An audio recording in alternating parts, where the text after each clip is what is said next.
तो हेलो दोस्त, आपका इस यूट्यूब चैनल निर्माण क्लासेस पर स्वागत है। जैसा कि हम लोग चल रहे हैं क्या बायोलॉजी पढ़ रहे हैं। अगर आप किसी भी सरकारी एग्ज़ाम का सरकारी नौकरी का तैयारी कर रहे हैं, यानी कि रेलवे हो गया, बिहार पुलिस हो गया, बीएसएससी हो गया, बिहार के किसी भी नौकरी का तैयारी कर रहे हैं, तो आपके लिए यह क्या है, काफ़ी ज़्यादा हेल्प होने वाला है यह लेक्चर। तो चलिए, कल के वीडियो में हम लोग जाने थे किसके बारे में, तो जीव विज्ञान के बारे में, कि जीव विज्ञान कितने शब्द से मिलकर बना है, दो शब्द से मिलकर बना है, बायोलॉजी। क्या इसको कहते हैं, बायोलॉजी। तो बायोलॉजी दो, बायो और लॉजी। लॉजी को हम लोग लोगस कहते थे। लोगस का मतलब अध्ययन होता है और बायोलॉजी का मतलब जीवन, यानी कि जिसमें जीवन के बारे में अध्ययन किया गया हो उसी को हम लोग क्या कहते हैं, बायोलॉजी कहते हैं। तो बायोलॉजी में किसका अध्ययन किया जाता है, पृथ्वी पर जितने भी समस्त जीव जंतु हैं, पेड़ पौधे हैं, सजीव हैं, जो वृद्धि कर सकते हैं, जो उत्सर्जन कर सकते हैं, जो श्वास ले सकते हैं और जो प्रजनन रिप्रोडक्शन कर सकते हैं, उसे क्या कहते हैं हम लोग, जीवन कहते हैं। तो उसी को हम लोग बायोलॉजी कहते हैं, बायोलॉजी के अंतर्गत वह आता है। तो कल के वीडियो हम लोग देखे थे कि जीव विज्ञान सबसे पहले जो शब्द दिया था किसने दिया था, कौन से वैज्ञानिक थे, तो एक वैज्ञानिक थे जो फ्रांस के थे, लैमार्क, और दूसरा थे ट्रेविरेनस जो जर्मनी के थे। उन्होंने 1801 में जीव विज्ञान शब्द दिया। आज का वीडियो हम लोग जानेंगे, आज के लेक्चर में जानेंगे कि जीव विज्ञान जब शब्द उन्होंने दिया, उसके बाद जीव विज्ञान का प्रचलन सबसे ज़्यादा किसके काल में हुआ। तो उसके बाद एक जो वैज्ञानिक आते हैं वो होते हैं अरस्तु। अरस्तु के काल में सबसे ज़्यादा जीव विज्ञान, पेड़ पौधों के बारे में और समस्त जीवों के बारे में इसका प्रचलित हुआ। किनके काल में, तो अरस्तु के काल में। किनके काल में दोस्त, तो अरस्तु के काल में, जिनके कारण अरस्तु को क्या कहा जाता है, फादर ऑफ बायोलॉजी, यानी कि जीव विज्ञान का पिता कहा जाता है। क्यों, क्योंकि इनके ही काल में क्या हुआ, समस्त जीवों का, पेड़ पौधों का और जंतुओं का विस्तृत प्रचलन हुआ, इसका अध्ययन हुआ। किनके काल में, तो अरस्तु के काल में, जिसके कारण अरस्तु को क्या कहा जाता है, फादर ऑफ बायोलॉजी, यानी कि जीव विज्ञान का पिता। उसके बाद जंतु विज्ञान का पिता पूछता है, तो जंतु विज्ञान का पिता भी इन्हीं को कहते हैं, किनको, तो अरस्तु को। तो हम लोग चलिए सबसे पहले लिखेंगे, उसके बाद यह जो लिखा गया बोर्ड पर उसके बारे में हम लोग समझेंगे।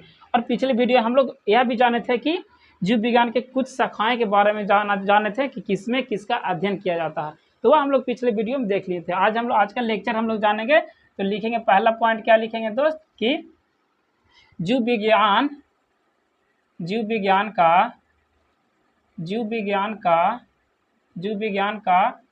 क्रमबद्ध रूप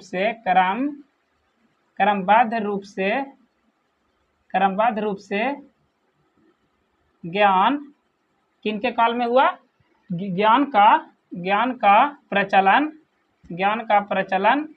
किनके काल में हुआ दोस्त, तो अरस्तु के काल में हुआ। किनके काल में, अरस्तु के काल में या अरस्तु के समय में हुआ। अरस्तु के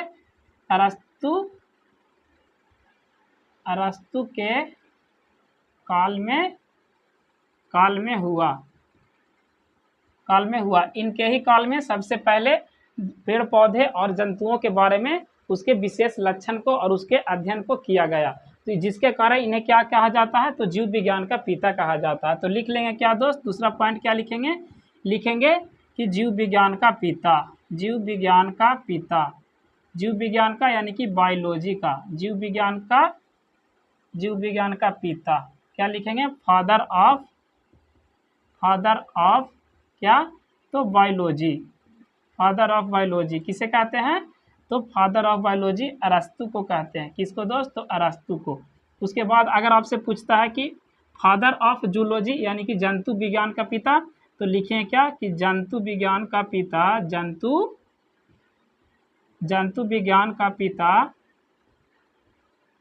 किनको कहते हैं, तो अरस्तु को ही कहते हैं। किनको, अरस्तु को फादर ऑफ जूलॉजी।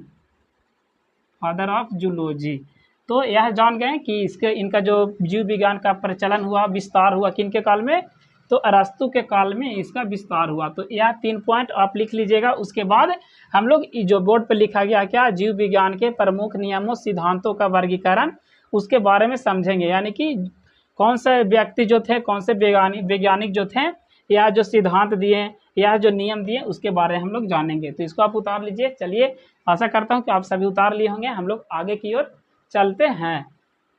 तो चलिए इसको हम लोग मिटा देते हैं।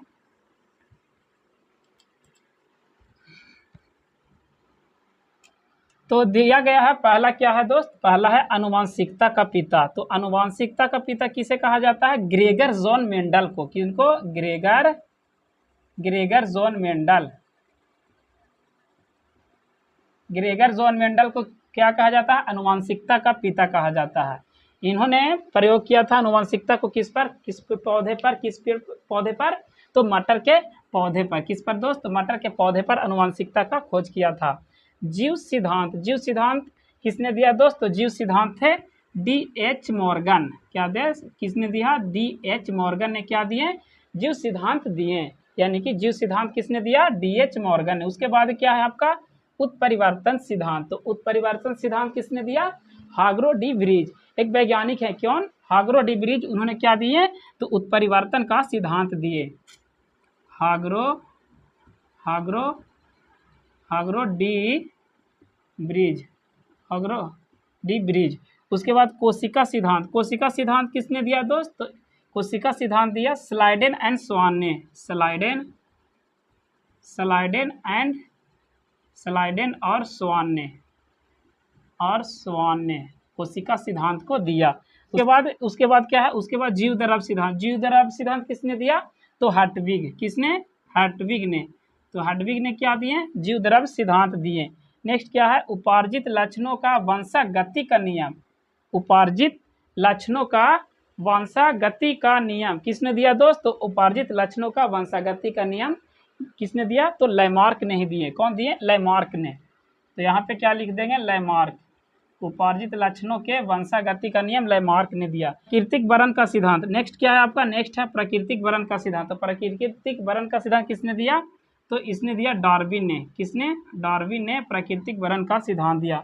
उसके बाद द्विनाम पद्धति किसने दिया दोस्त, तो कैरोलस लिनियस ने।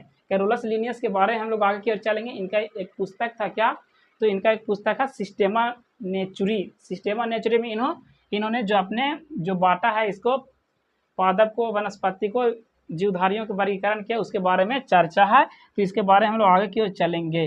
द्विनाम पद्धति किसने दिया दोस्त, तो कैरोलस लिनियस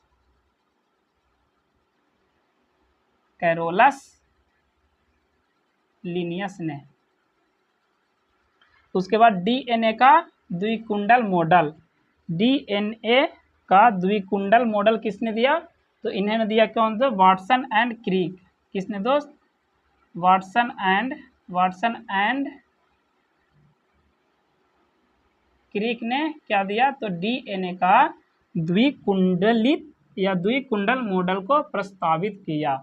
तो यह आज हम लोग समझे हैं क्या, तो जीव विज्ञान के बारे में कुछ तथ्य था उसके बारे में समझे, और नियम सिद्धांत, इसके प्रवर्तक जो थे उसके बारे में समझते हुए हम लोग बढ़े हैं। तो अगर आपको लगता है कि यह वीडियो आपके लिए थोड़ा भी इन्फॉर्मेटिव हुआ हो तो वीडियो को लाइक करें एंड चैनल को भी सब्सक्राइब करें, और ऐसे ही वीडियो के लिए हमारे चैनल को फॉलो करें।